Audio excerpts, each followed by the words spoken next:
really? Yeah, they started getting into it and it was like, Steve and Penny, and we're like, we're coming. All right. We just kind of like... Like, I'm here for love. Yeah, but you can't compare yourself to other people. I'm not gonna... I am so happy because Nate is finally at peace. Now he can sort of go to therapy and sort of heal from this traumatic incident. The audacity for this woman to try and blame him for her wrongdoings, I don't get it. And then the wheels are falling off the Jesse and Cara train because they kept bragging about day 3. And I am here for Piripi and Steph. They are the gossiping couple that I didn't know I needed. Oh my God. Anyway, I digress. Hey there. Thanks for stopping by. It's your girl Valerie. Welcome to my channel. If you're new here, don't forget to subscribe, click the like button, turn on the notification bell for when I upload new videos, and definitely leave a comment. In this episode, I'll be reviewing Married at First Sight, New Zealand, Season 4, Episode 8. I'm going to need these experts to do their job because we heard Nate say that, you know, Maddie wants them to be performative on camera, and nothing has been addressed thus far. I haven't heard the experts say anything about that. Instead, they've just brushed it under the carpet and they've asked them to be friends. And it's like, well, Nate has vocalized the concern. What are we doing about that? Are we just going to pretend like he didn't say anything and just keep it moving? Or are we actually going to take time out to find out, is Maddie really serious about getting married? Or is she there to sort of play a character, and see if we can resolve that? I think Maddie's done. I think Maddie's checked out. I think she's checked out because Nate has exposed her. She didn't expect him to say anything about her wanting him to perform on camera. So I don't think she's even bothered in exploring anything romantically at all. I think because she said it's not going to change the decision on commitment ceremony. So I don't even know why we're wasting time with them. I wish they'd allowed poor Nate to go home. I really do. Piripi seems to be in a very good place. He actually seems very mature when his friends are not there. He's reminding me of Ridge from Married at First Sight Australia. So I really hope he continues on this path because this will be amazing for him. Obviously, he says he hasn't watched the show, but he's heard that commitment or dinner parties are brutal. So he's worried about that. And he's saying, I've got her back and I hope Steph has my back. And it's like, well, I think Steph, for everything she wants in a partner, Piripi is it. The only problem is he doesn't want kids at the same sort of speed that she wants kids. So I hope she's able to accommodate that and come up with a different plan for them. But they were sweet. And the fact that he helped her get dressed and tie her dress and was actually asking, did I do it right? Do I need instructions? He's really sweet. He's really sweet. You have Jesse and the other Cara. Product placement, oh my God. Now they're promoting Magnum. I assume Magnum is sponsoring them as well. So Jesse's eating a Magnum, all looking for clothes, and it's like, oh my God, can you make it any more obvious? So they talk about the fact they are very focused on, oh, we're told day 3 is brutal. It hasn't been brutal. And it's like, just because you haven't experienced something doesn't mean it's not going to happen. It is going to happen, and when it happens, you're in for a rude awakening because the two of you are taking this process very lightly. You think you're doing a very well when you don't realize that there are steps to it. The longer you stay together, you are saying you're very superficial. Maybe this is why you're not clashing, because the more you start to actually get to know and peel the onion back, the more you're going to start butting heads. So I wish you would just keep quiet on the, oh, well, you know, we're doing good, we're amazing, everybody's saying we need to worry about day 3, we're already past day 3. Okay, do you? We're here to watch and we're going to have our opinions as the viewers. Well, Cara, apparently she went to a concert with Michael, and they went to see her favorite artist, and she is in a very good mood. She's in a really good mood, and it seems the only way to get her to be in a good mood is to give her what she wants. And so because she was able to go and see her favorite artist, she's happy as can be, and she's not bothered about what's going on with anybody else. And it's like, how can it be a marriage when it's only one person whose needs are being met and everybody else has to stay on the sidelines? Make that make sense? I don't get that. Anyway, she seems pleased that, you know, she managed to see her favorite artist. She had the spotlight on her, and so she's good. Michael is happy as long as she's happy. And it's like, if that works for your marriage, hey, the two of you do you. But I don't know how long that can be sustained, really. I really don't know how long that can be sustained, because Michael is going to burn out soon trying to impress her or trying to please her. And I don't know what she is doing to please him, That's the problem. I don't know what she is doing to please him. That's the main problem for me. So we then have Maddie and Nate go on a date. And for me, poor Nate. Nate won the short straw for this season, in the sense that he was matched with someone who had ulterior motives for coming onto the show, and now sadly has to try and sort of make ends meet or make do with whatever he's been saddled with. She has checked out. Maddie has checked out. As far as I'm concerned, Maddie has checked out.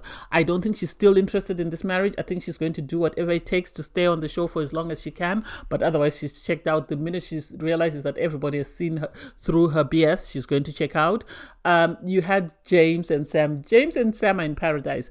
They were matched to the person of their dreams, so they are happy. The fact that Sam was able to pay him attention and give him, a fake tan, and then he is standing there trying to sort of make sure that he's dry and he doesn't stain anything else.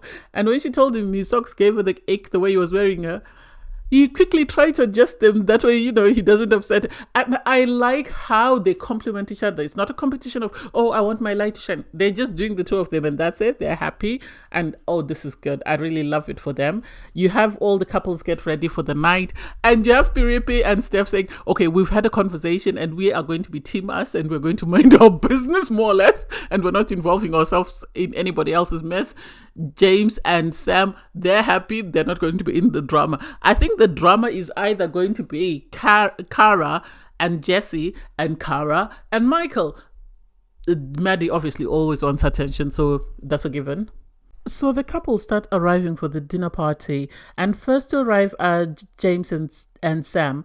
James and Sam are in a good place. They are happy. They are just in this relationship where they are just loving and caring and sort of very aware of each other and very supportive and compassionate and empathetic with one another. And because of the week where they confessions week, they've managed to open up to one another and allow each other in, and sort of that has built their connection and actually grown their relationship. Next to come in are Cara and Michael. Well, Cara and Michael, we know as long as Cara is getting the attention that she needs, they are in a good place. The moment she doesn't seem to get the attention, then the problems arise. We then have Piripi and Steph arrived. They are good as well. They are very happy. And then we have Nate walking on his own, which is really sad though. It's really sad that he walked in on his own. I understand because they're living separately. I don't think the date went as well as they wanted it to go. So they continue to be separate.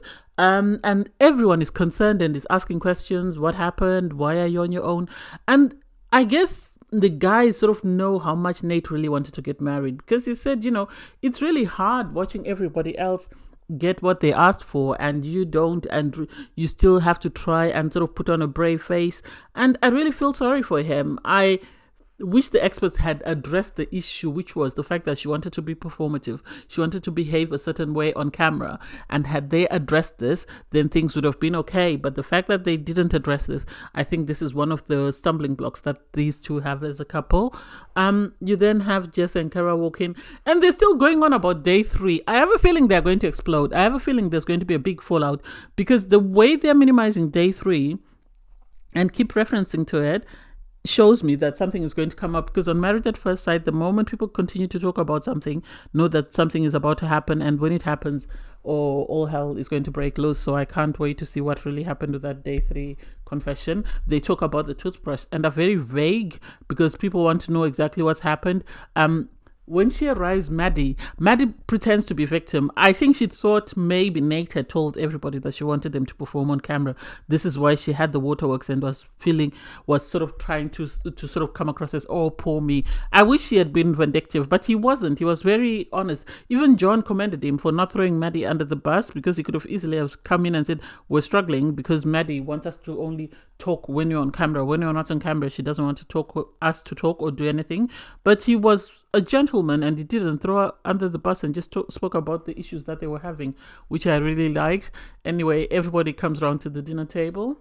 Cara and Michael, it's a bit interesting in the sense that Michael, I think, sees himself as this philosophical guy, and this spiritual guru, and he's into all this awareness.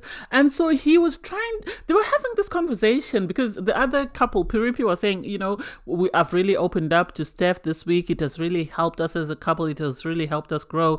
And Kara said, oh, well, I struggle with that. And, Michael is the complete opposite. And then he started throwing in these words just off the top of his head. I don't even think they made any sense. I'm not mental health trained. I'm not a psychologist, so I can't really sort of dissect that. I can just dissect that from a layperson's point of view. That all didn't make sense to me. Anyway, they then got a fishbowl, and so they were asked to sort of dig out it's more or less a truth or dare. So first up was James, and he was asked, do you have any sex toys and what do you use them for?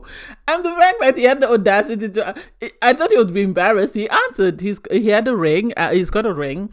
And then he went into detail about, the fact that he's open to sex toys. And it's just like, oh my God, why would you say that? I think Sam's problem is she's very concerned about her character and how she comes across, which is to be expected because she's a mother. She's got a child, so she always has to be cautious of that. So when she picked up a card, she looked like she was about to cry, and everyone was just like, oh, just do it, just do it, just do it. And Piripi was stepped up for her. He was so sweet. He said, okay, I'll do it for you. And it was about, flirting, being a waiter and flirting, and he did it, and it was amazing. It was cute to see. I think that gave him brownie points with Steph because she realized that he's actually someone who's empathetic, he's caring about others and not just himself, which is sweet. Of all people, why would they say to Michael, discuss your sexual position, your awkward sexual encounter? And he spoke about the fact that he was, he had sex with someone and then he fell asleep and woke up to her pleasing herself. And I loved Nate because Nate said, well, I wouldn't share that story because it's either one of two things happened. Either, you did a good job, or, you hadn't finished or something to that effect. And it's like, oh my God, Nate, I never expected you to say that. And next up is Jesse. He's asked, to do a body shot, and so he picks his wife because who else was he going to pick though? She didn't want to be picked, and it's like, why don't you want to be picked? Okay, it makes sense that you're wearing a dress and he can't sort of do it on you, but still at the end of the day he can't pick somebody else's dress. The fact that Sam ran to pour the drink is something else. It's like, oh my God, make it make sense.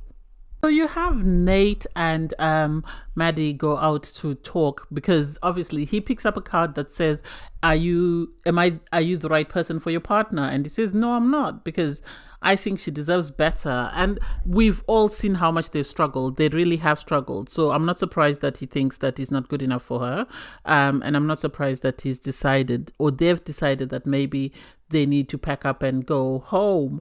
But then the thing that's very interesting for me is the fact that when they went to have a chat, Maddie tried to throw him under the bus. That's just my opinion. She tried her best to throw him under the bus because of the way she spoke about everything. Oh, so what would you say? Do you want us to keep going? Or tomorrow will you write yes at commitment ceremony? The thing is, here is where they stand. I feel like Maddie really wasn't attracted to him the moment she saw him. As she said she had doubts, and so she pushed it. She was trying to get him to sort of perform with her, I think because she wanted to be on the show. And when he wouldn't dance every time she asked him to dance, this put her off. And then him sort of exposing her that she wanted them to be performative on camera is what really was the final nail in the coffin. And I think this is why she sort of was done with him and decided to keep it moving, and so was looking for an excuse to blame him for their breakup. And so him sort of saying to her, I'm happy to give us one more day to see where we stand, didn't work for her. And this is why she started putting his feet to the fire and saying, oh, okay, so at commitment ceremony, are you going to say yes or are you going to say no? And whatever answer he gave her, this is what she ran with to the group because she's the one who spoke. He didn't say anything. He just stood there and let her speak. And so she tried to sort of play victim and play, oh, I really wanted this. We both really wanted this. Well, if you really wanted it, your actions didn't show it, love. Your actions didn't show it. And so you are the reason why the two of you are getting divorced. I'm sorry. You are the reason why the two of you are getting divorced. You can't blame it on this poor bloke to say, oh, he's the reason why. No, you are the reason why the two of you are getting divorced. You are the reason why the two of you are getting divorced. Don't blame it on him. He hasn't done anything wrong. You are the reason why. And so you need to keep it moving. But anyway, I don't know. I digress. at times there's no point in faking something because the truth is going to come out anyway. The truth is going to come out. So all along we've had Cara and Cara 2.0 with Jesse make out that they are a very good couple. They're doing very well. They're doing better than most of the other couples. They don't understand this hype about day 3. Only, for the wheels to come off at the dinner party, because it's revealed that they have been struggling. They had an issue about a toothbrush, of all things. They clashed over the fact that whether he went to get a toothbrush or whether he wanted to get a toothbrush, and she didn't understand what she meant and she didn't understand what he meant. So they fell out over that. And because they fell out over that, they then struggled to sort of find their footing. Anyway, so at the dinner party, it comes out, he goes, whether he went to the toilet or whatever happened after Nate and Maddie had left, Cara starts talking about him, and this is the difference, because Nate spoke highly of his partner when his partner was not there. So for Cara to start belittling and sort of making it known that her guy is not there for the right reasons, he shouldn't be on a dating show because he's not mature enough, and it's like, well, you should have told them what age range you were looking for. Then they wouldn't have matched you with someone younger than you. They would have found someone who's your age, someone who's able to sort of to relate to whatever it is you're looking for. And so, oh my God, Piripi and Steph were the couple that I didn't know I needed, because the audacity for them to be laughing. This is why you should never tell a couple your business, because they were laughing. They were very hysterical when they were talking about everything, because they were asked how are things, and they sort of said, we don't know whether we're allowed to say anything about what happened between Cara and Jess, and then the producer started playing it, a hot mic incident, and it's, oh my God, it's messy. It's really messy. And I think they're going to be a leave as well, unless the producers beg them to stay because they don't have enough couples to show. Otherwise, I can see them saying we're leaving because it's really not worth the hassle. It's really not worth it. Anyway, it was a great episode. I'm here for Steph and Piripi gossiping and minding other people's business. Anyway, thanks guys for watching. Please don't forget to like, share, comment, and subscribe. And click the link in my video to watch my review from episode 7. Bye guys.